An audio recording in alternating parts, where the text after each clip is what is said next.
Hace 50 años, Italo Calvino escribió un libro muy interesante que tituló Ciudades Invisibles.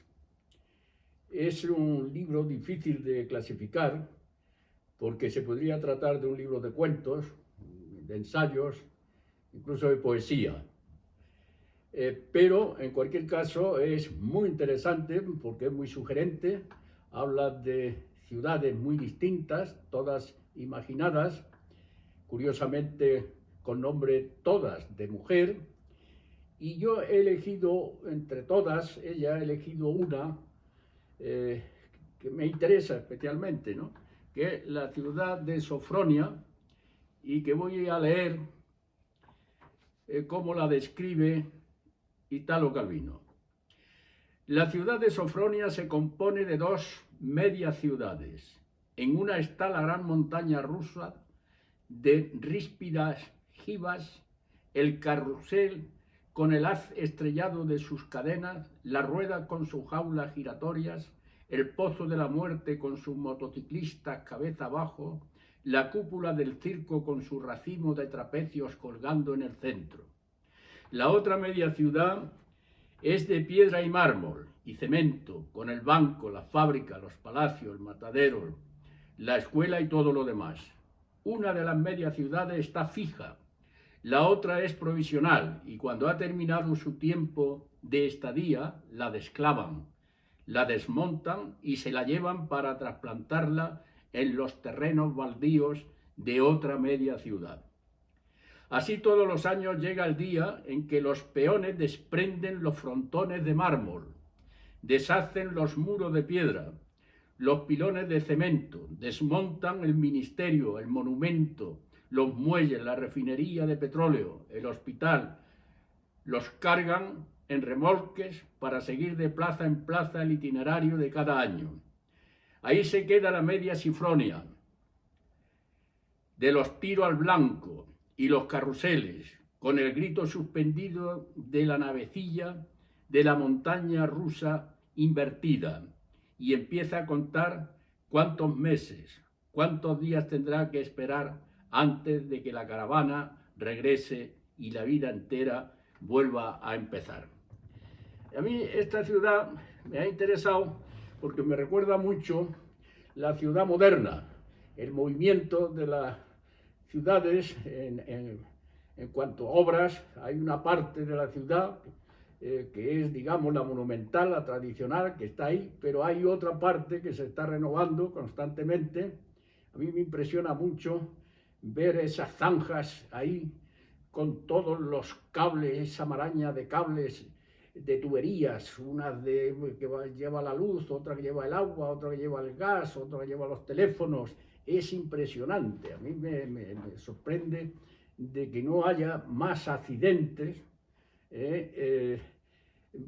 por toda esta complicación subterránea que se produce en las grandes ciudades. Y no hablemos ya pues del metro, de toda esa infraestructura que tienen las grandes ciudades. Es impresionante, ¿no? Es curioso que, bueno, él habla de estas ciudades invisibles, pero paradójicamente las detalla con todo detalle. Yo tengo unas referencias sobre lo invisible, cómo se ha tratado creativamente, una anterior a Italo Calvino y otra posterior de nuestro tiempo. La anterior es cuando Marcel Duchamp regala a un crítico neoyorquino un bote de aire de París, con lo cual ya está ahí manejando lo invisible, porque vaya usted a saber cómo se comprueba si el aire del bote era de París o era de Dinamarca o era de Nueva York. Y luego recientemente hay un escultor, precisamente italiano, Salvatore Garau, que crea esculturas invisibles.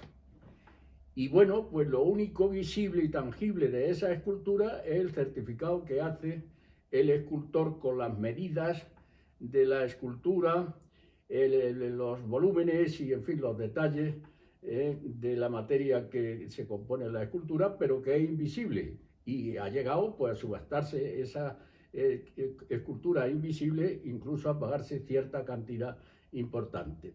Entonces lo invisible está ahí, manejable para lo creativo, y históricamente, pues no digamos, pues en fin, todos los dioses mitológicos y otros dioses, pues en fin, realmente son invisibles y sin embargo, pues se les detalla con toda precisión, ¿no? El, hay, en comparación con estos dos ejemplos que yo ponía de la escultura y el bote del aire, eh, en contraste, claro, una ciudad es infinitamente más grande que un bote con aire o una escultura, ¿no? Entonces, trabajas sobre magnitudes que la hace invisible, como es una ciudad que se ve desde el avión, pues se ve pues, esa mancha blanquecina en el paisaje, incluso de noche se suele distinguir con las luces en, en la noche esas grandes ciudades. Y bueno, pues eso lo hace invisible el Italo Calvino.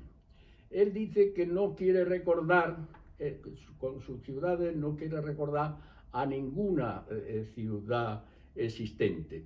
Pero claro, hay que pensar que aunque los arquitectos de esas ciudades son fundamentalmente la imaginación, pues no cabe duda que parte de las vivencias que ha tenido Italo Calvino de lo que es una ciudad. O sea, que hay ahí digamos, una referencia a la ciudad que ha vivido, que ha visto Calvino, ¿no? Por ejemplo, hay una ciudad que se llama Esmeraldina, que naturalmente recuerda pues la ciudad de Venecia, ¿no? Pero en cualquier caso, es interesantísimo estas ciudades porque la imaginación de Calvino es impresionante. Son ciudades, algunas que están soñadas, como pues, en fin, la ciudad de Ostavia, que está colgando como con una telaraña. Pues bueno, pues es impresionante, ¿no? La imaginación de estas ciudades, que curiosamente todas son distintas, con un carácter distinto. Y bueno, pues a mí, que estoy obsesionado con el viaje, me interesa mucho el relato que él las sitúa, esas ciudades, en un imperio inmenso, donde gobernaba eh, el Khan, de los tártaros, el emperador de los tártaros, y él le cuenta, pues en fin, pues, la historia de cómo ha ido descubriendo esas ciudades a lo largo de ese inmenso imperio, ¿no? Entonces ahí se produce ese movimiento de viaje, ¿no? Ese movimiento de viaje de ir de un sitio a otro que a mí me interesa mucho. Curiosamente, en esos diálogos que tiene Kublai Khan con Marco Polo, le dice en un momento determinado, Kublai, lo quiero leer aquí textualmente, le dice a Marco Polo: no sé cuándo has tenido tiempo de visitar todos los países que me describes. A mí me parece que nunca te has movido de este jardín. Ahí se está definiendo la importancia de la imaginación. Es decir, que la imaginación, sin moverte de un determinado punto, pues resulta que puede tener una trascendencia de viajera y de movimiento impresionante, ¿no? En definitiva, las ciudades invisibles pues son muy sugerentes, no solamente pues, para los arquitectos, los urbanistas, sino para los artistas, porque la ciudad es un espacio inspirador pues, para poetas, para pintores, y hablando de pintores, no olvidemos las ciudades fantasma con esa sombra de Georges de Quirico, e incluso esos lugares concretos que pinta Edward Hopper, ¿no? Como retrata la ciudad. Yo mismo, como pintor, pues también he hecho algunos paisajes, tengo uno que es La Espera, que es una pareja con una niña, una maleta, en una esquina, anocheciendo, en una ciudad, que se ve que están esperando un taxi y que probablemente ese taxi no llegue nunca. Entonces, la ciudad es algo impresionante, ¿no? De las sugerencias que puede tener para un creador, lo distintas que son unas de otras, por ejemplo Nueva York, que distinto es de Venecia o que distinto es de París, ¿no? Todo esto, pues naturalmente, hace que el libro de Italo Calvino tenga un interés enorme y después de leerlo, evidentemente, uno está convencido de que lo invisible existe y que además se puede describir con todo detalle.